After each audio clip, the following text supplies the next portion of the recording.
교재 83페이지를 제가 읽겠습니다. 119편 49절에서 96절은 고난과 핍박 속에서도 하나님의 말씀을 굳게 붙들며 그 말씀에서 위로와 소망을 찾는 신앙을 노래합니다. 시인은 환난 중에도 하나님의 약속이 유일한 소망이 됨을 고백하며 악인들의 조롱 속에서도 여호와의 율례를 기쁨으로 삼겠다고 다짐하고 고난이 오히려 자신을 말씀 앞으로 이끄는 유익한 훈련이었음을 깨달으며 전심으로 하나님의 계명을 지키겠다고 고백합니다. 나아가 구원을 기다리며 지쳐가는 순간에도 하나님의 말씀이 영원히 곧게 섰음을 바라보며 말씀을 생명줄 삼아 끝까지 넘어지지 않겠다는 굳건한 신앙을 선포합니다. 어제부터 우리가 계속 보고 있는 시편 119편은 말씀드렸던 것처럼 거의 매 구절마다 하나님의 말씀을 상징하는 표현들을 넣어서 하나님의 말씀이 매우 중요한 것임을 계속 강조하는 시편이라고 말씀드렸습니다. 시인은 자신의 삶이 기쁠 때나 슬플 때나 성공할 때나 절망에 빠졌을 때나 언제나 자신의 시선을 하나님의 말씀을 향해 고정하고 있는 것입니다. 특히 오늘 우리가 읽은 49절에서 96절까지의 말씀 속에서도 시인이 처해 있는 상황이 결코 평안하거나 행복한 상황은 아닙니다. 교만한 자들이 자신을 비웃고 올무를 놓고 있으며 까닭없이 핍박해서 영혼이 연기 속의 가죽 부대처럼 바짝 말라가고 심지어 죽음의 위기 속에서 소망이 사라져가는 그런 깊은 고난 가운데 고난의 밤을 지나고 있는 상황입니다. 그러나 시인은 그 캄캄한 고난의 밤, 그 고난의 골짜기 한복판에서 절망하거나 무너지거나 사람을 찾지 않았습니다. 도리어 그 고통의 밤 가운데서 오직 하나님의 말씀만을 영혼의 유일한 통로이자 빛으로 삼아 소망으로 삼아서 노래하고 있는 것입니다. 먼저 49절과 50절을 같이 읽겠습니다. 49절 50절입니다. 시작. 주의 종에게 하신 말씀을 기억하소서. 주께서 내게 소망을 가지게 하셨나이다. 이 말씀은 나의 고난 중의 위로라. 주의 말씀이 나를 살리셨기 때문이니이다. 아멘. 시인은 교만한 자들이 나를 심히 조롱하고 죄인들의 줄이 나를 두르고 있는 그 상황에서도 나는 주의 법을 떠나지 않았다고 고백하고 있습니다. 특별히 뒤에 나오는 54절을 보시면 나그네 된 집에서 주의 율례들이 나의 노래가 되었다고 고백합니다. 외롭고 불안한 나그네 인생길, 잠 못 이루는 밤마다 시인을 숨쉬게 하고 찬송하게 만든 것은 세상의 낙이 아니라 바로 하나님의 오묘하고 은혜로우신 말씀이었습니다. 여러분, 오늘 여러분들을 위로하는 참된 소망은 어디에 있으십니까? 세상 사람들은 고난이 찾아오면 술을 마시고 유흥거리를 즐기고 세상의 향락을 추구하고 사람들의 위로를 찾아 헤매곤 합니다. 그러나 그것들은 잠깐의 위로가 될 뿐, 그 고난을 잠깐 잊게 할 뿐, 우리의 영혼의 근본적인 목마름과 문제를 해결해 주지는 못합니다.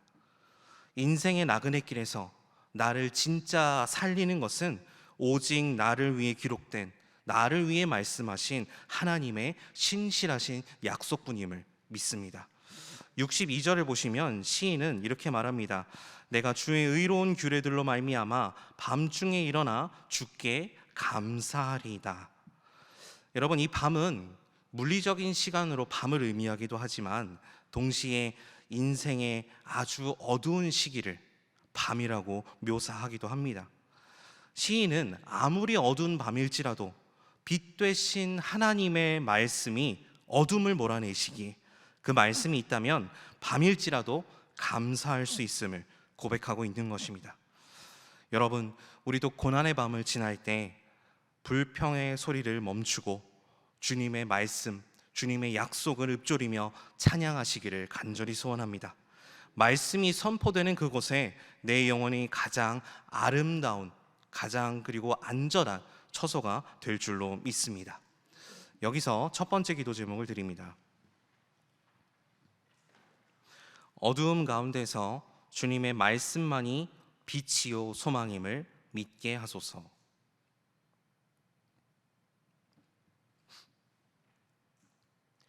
어두움 가운데서 주님의 말씀만이 빛이요 소망임을 믿게 하소서. 우리의 삶이 지치고 힘들 때, 내 마음이, 내 영혼이 어두움에 가득 차게 될 때, 어두움이 몰려올 때, 여러분 주저앉거나 두려워하지 마시고 하나님의 말씀을 의지하시길 바랍니다. 하나님의 말씀은 어둠을 몰아내는 빛이 되는 줄로 믿습니다. 이어서 67절 말씀을 함께 읽겠습니다. 시작. 고난당하기 전에는 내가 그릇 행하였더니 이제는 주의 말씀을 지키나이다. 아멘. 일반적으로 우리는 기도할 때에 고난을 벗어나게 해달라, 고난에서 구원해 주시라라고 고백합니다. 그러나 오늘 시인은 고난에 대해서 완전히 다른 시각으로 접근하고 있습니다. 71절 말씀도 같이 읽겠습니다. 시작. 고난당한 것이 내게 유익이라 이로 말미암아 내가 주의 율례들을 배우게 되었나이다. 아멘. 시인은 고난을 가리켜 단순히 피해야 할 불행이나 재앙으로 보지 않았습니다. 오히려 그 고난이 있었기 때문에 교만하게 행하던 그런 자신의 불신앙의 모습을 돌이킬 수 있었고, 고난이라는 계기를 통해서 비로소 하나님의 말씀을 깊이 배우게 되었다고, 그래서 고난이 유익이라고 오늘 고백하고 있는 것입니다. 사람들은 모든 일이 평탄하게 진행될 때, 형통하게 진행될 때 하나님 말씀의 소중함을 잃어버리곤 합니다. 내 힘과 내 능력으로 감당할 수 있다고 착각하기 때문입니다. 그러나 내 힘으로 한 발자국도 내디딜 수 없는, 그런 나아갈 수 없는 극한의 상황이, 그런 극한의 고난을 통과할 때, 그때야 비로소 내 교만이 부서지고 우리는 하나님의 말씀을 찾게 됩니다. 그리고 그 말씀은 세상의 그 어떤 것보다도 우리에게 귀중한 것입니다. 72절 말씀도 함께 읽겠습니다. 주의 입의 법이 내게는 천천 금은보다 좋으니이다. 아멘. 셀 수 없는 금은 보화보다 내 영혼을 바르게 세우는 하나님의 말씀 한 구절이 더 가치가 있다, 더 좋다라는 것을 오늘 시인은 고난을 통해서 깨닫게 된 것입니다. 여러분, 혹시나 지금 여러분의 인생이 알지 못하는 고난과 시련을 통과하고 계십니까? 하나님, 왜 나에게 이런 시련을 주십니까? 라고 낙심하지 마시기를 바랍니다. 고난은 하나님이 나를 버리신 증거가 아니라 내 삶의 헛된 욕망들을 깎아내시고 하나님의 말씀을 깨닫게 하시고 우리를 정금과 같이 단련하시는 은혜의 시간인 줄로 믿습니다. 여기서 두 번째 기도 제목을 드립니다. 고난의 때에 주님의 말씀을 더욱 사모하게 하소서. 고난의 때에 주님의 말씀을 더욱 사모하게 하소서.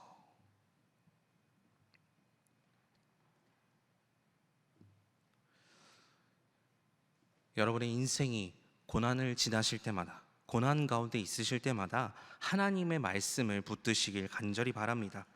세상의 천천금은으로는 도저히 비교할 수 없는 그런 하나님의 말씀의 보화가 여러분들 심령 가운데 가득 차게 될 줄로 믿습니다.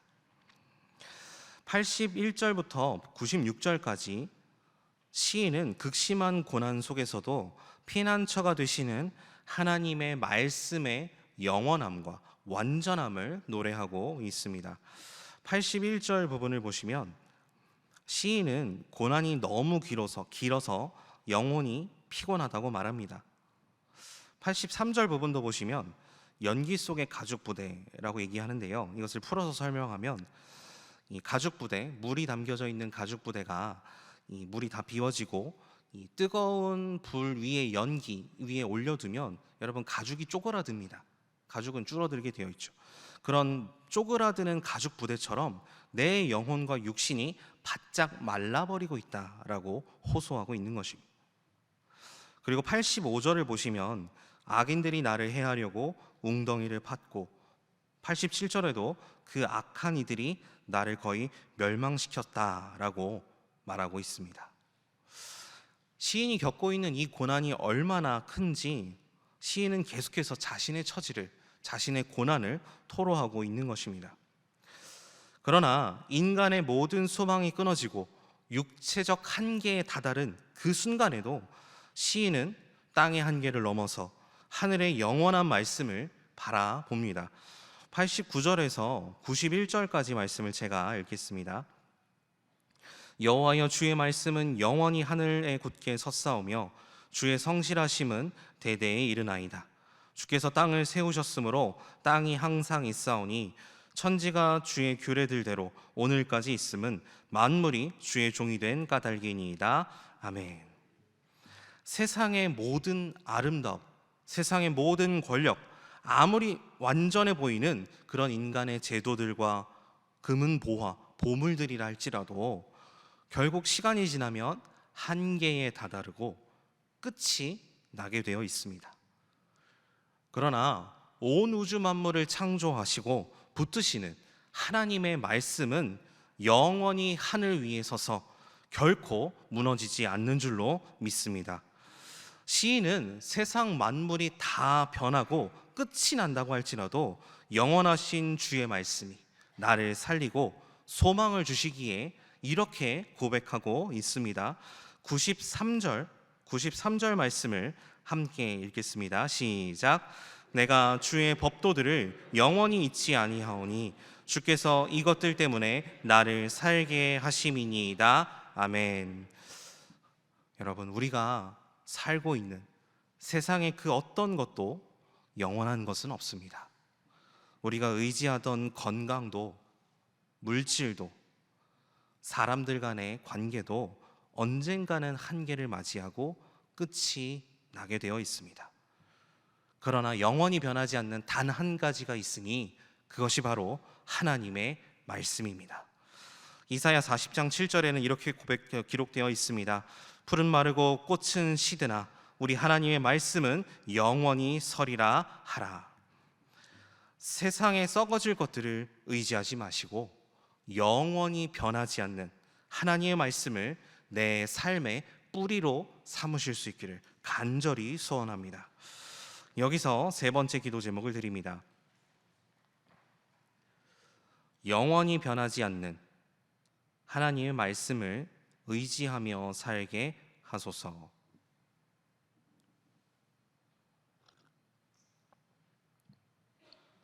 영원히 변하지 않는 하나님의 말씀을 의지하며 살게 하소서.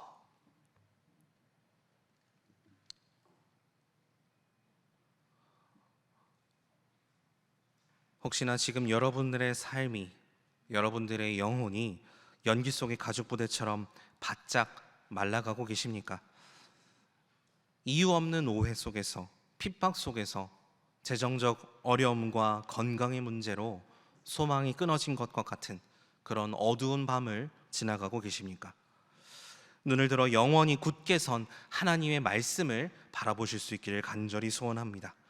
고난의 때야말로 천천금은보다 소중한 하나님의 말씀의 은혜를 경험할 수 있는 복된 기회인 줄로 믿습니다. 오늘 하루도 내 감정과 환경의 소리에 휘둘리지 마시고 나를 살리시는 하나님의 약속의 말씀을 마음에 품으시고 하루 종일 읊조리시면서 담대히 오늘 하루를 걸어가실 수 있기를 간절히 소원합니다. 그리해서 여러분들의 삶의 고난의 밤이 변하여 기쁨의 찬송이 되고 영원한 말씀 위에서 날마다 승리하시는 복된 성도님들 되시기를 주님의 이름으로 축원합니다. 이제 같이 기도하실 텐데요. 앞서 말씀드렸던 세 가지 기도 제목, 어두움 가운데서 주님의 말씀만이 빛이요 소망임을 믿게 하소서, 고난의 때에 주님의 말씀을 더욱 사모하게 하소서, 영원히 변하지 않는 하나님의 말씀을 의지하며 살게 하소서, 이렇게 기도하시고 안식월로 출타 중이신 유임 목사님 잘 다녀오실 수 있도록 기도해 주시고, 우리 교회를 위해서 그리고 이 나라와 이 민족을 위해서 기도해 주시기를 바랍니다. 그리고 여러분들 가지고 나오신 각자 기도 제목 가지고 충분히 기도하신 후에 각자 삶의 자리로 나아가시겠습니다. 기도하겠습니다. 주여 믿습니다. 주여 믿습니다. 주여 믿습니다.